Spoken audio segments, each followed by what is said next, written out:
It's getting hot in here. We are going into the third tiebreaker here at the GSL up and down matches. The last game was insane. Su against Byung. For some reason, Byung absolutely refusing to close the wall in his main base. People actually have been telling us, well, you know, he didn't have the minerals right now to build it. There was 50 leaving. Then cancel one of your bloody Marines. Yeah. It is your main base. Yeah, that was a bit weird. I think it was just a decision he made by mistake. Maybe he was doing something else and he saw, idle SV, I can't afford that right now. I'm sending it back. He was freaking out. He was just freaking out. And man, there was so much going on. That is just what happens when you're under so much pressure. But this is also true for our next game. Once again, for the 4th time today, we have a ZVZ. It is Sniper versus Su at the GSL Up and Down Group E in the 3rd tiebreaker. Yes, I'm serious. It's actually the 3rd tiebreaker. To the top right for the team SK Telecom T1 in the blue. He is SK Telecom T1 Su. The Mukdong Studio Ghost is haunting this group. Doesn't want this to be the last match in the studio. To the bottom left, we have the opponent of Su. This is for Team MVP. MVP Sniper. Oh yeah.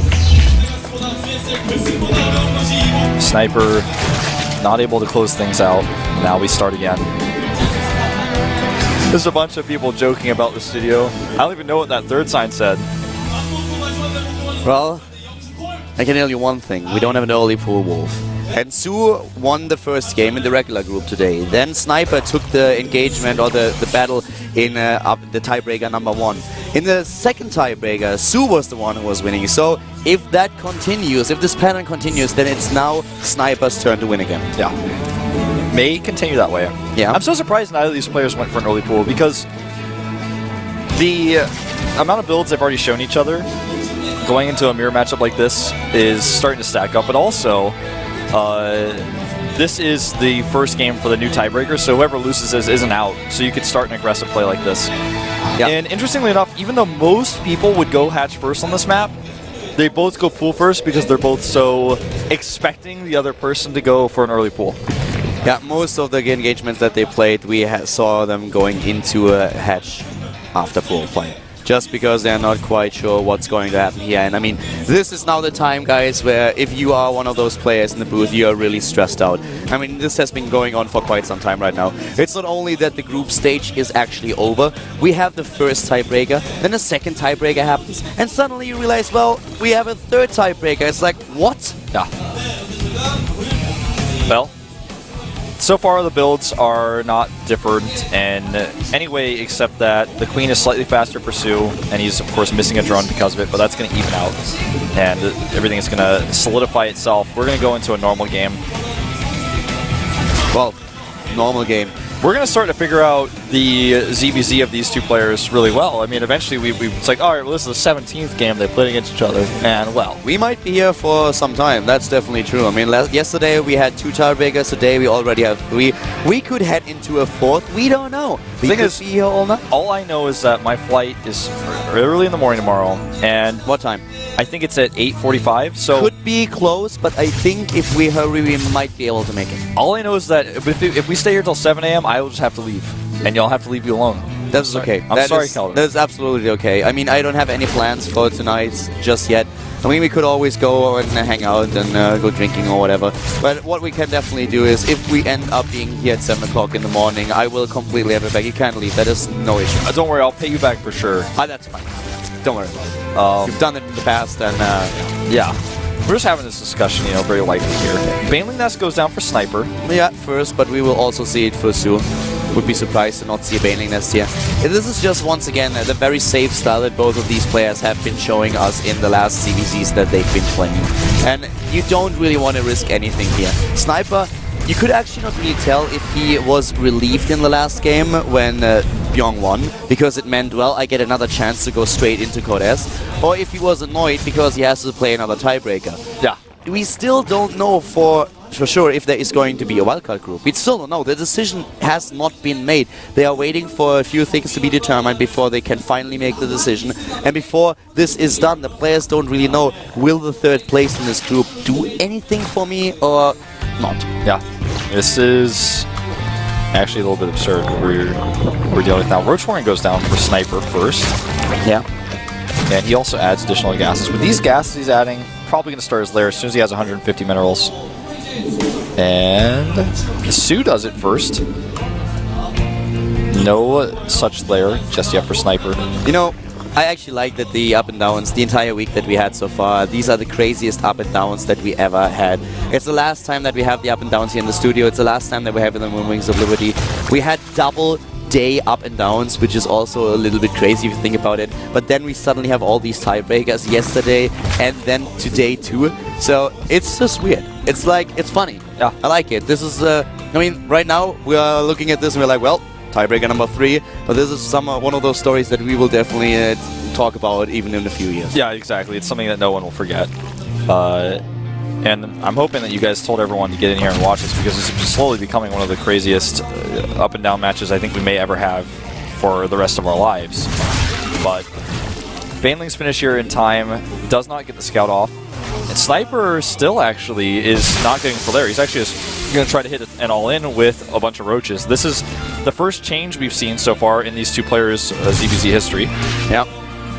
Well, we have at least now the infestation pit started for Sue, so he's going into the infestation pit tech right away. Sniper decided in the last CVZ that they played to start things off with a Spire. This time, no Spire for him, but well, he's blocking his ramp like vigorously. Yeah, the roaches all in here that is coming out from Sniper is going to be, well, we'll see if it's unstoppable. Sue needs to make spines as soon as he sees this with the Overlord. 28 Ling follow-up. He needs to make spines right now.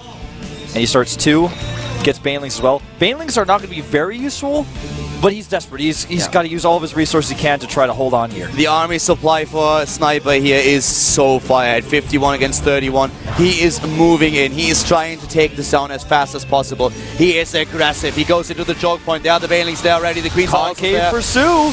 Yeah, he has the better position up the ramp. Is Sniper really trying to pull this off? Well, he's going to try. He's trying, he's moving in, the Banelings are trying to go to the front. Here we go, Baneling for Baneling! Baneling for Baneling. He hits the roaches, actually. This is good for Sniper. And the rest of his Banes come through. They're going to do a lot of damage to the spines. The spine crawlers, they are going down, but Sniper is suddenly losing a lot of supply. In army supply, they are dead even now. And the defender's advantage, remember, always, of course, will go to Sue. Those Lings that were being built earlier are now on their way over, but they're not here yet. Sniper doesn't have the high latte yet. He's just going now into it. Sue has Roach a lead speed here. for Sue. Sue is pushing Sniper back. But here come those Lings. This is his last moment. He needs to make this work. The reinforcements are there. Can he hold it off? Sue is trying to hold. I think he's done it. Supply lead. I think he's held it. I think that's over.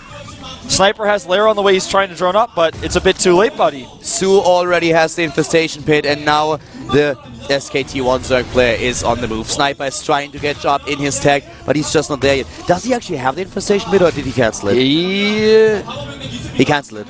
He canceled the infestation pit. Goes for a counterattack here. The Roach speed he has over his opponent is going to come into play here quite heavily. So far, we don't have the +1 attack upgrade for Sniper. He's trying to hold on with the queens that he has. Might bring the queen back, but he dies anyways. Yeah. Sue dropping in supply here. I don't think he can actually... He can't break through. He can't.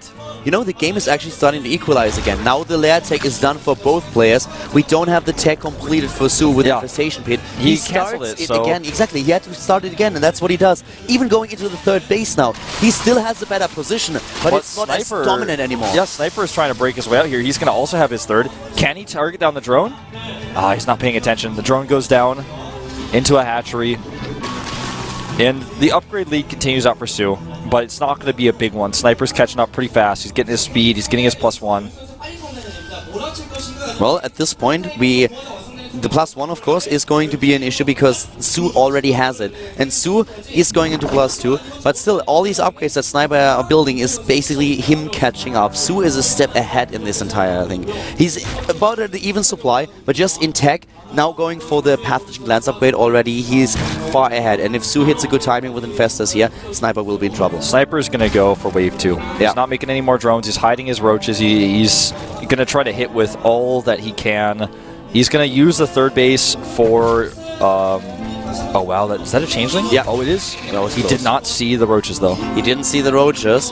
Pathogen Glance is nearly done. If he starts the Infestors now, they will have one fungal when they pop out. He's going over with the roaches now. the army supply is only a little bit better for Sniper, and those infestors. Yeah, the infestors, exactly. This is going to be close, but I feel Sue has a slight advantage here. I think I would give him the edge. Sue has 9 roaches less than Sniper, but he's building more, and now he has the infestors on his way. He will also be the one who will, at some point in this fight, get the +2 attack upgrade. He gets 4 roaches for free here. That starts to even things out. But Sniper might get the better position. Yeah, the Queens, so the Queens are definitely going to help out a little bit. The infestors are not there yet, and the +2 attack upgrade isn't either. Yeah, this is looking better and better for Sue. His infestors about to pop out. More and more roaches rallying in. He has a much better supply count right now. The infestors are finally here, can help out with a few infested terrans or even a fungal, but the roach count alone is changing this battle in favor of Sue. Sniper now 40 supply behind. This attack was crushed. And Sue looks like he will take the first game in this third tiebreaker.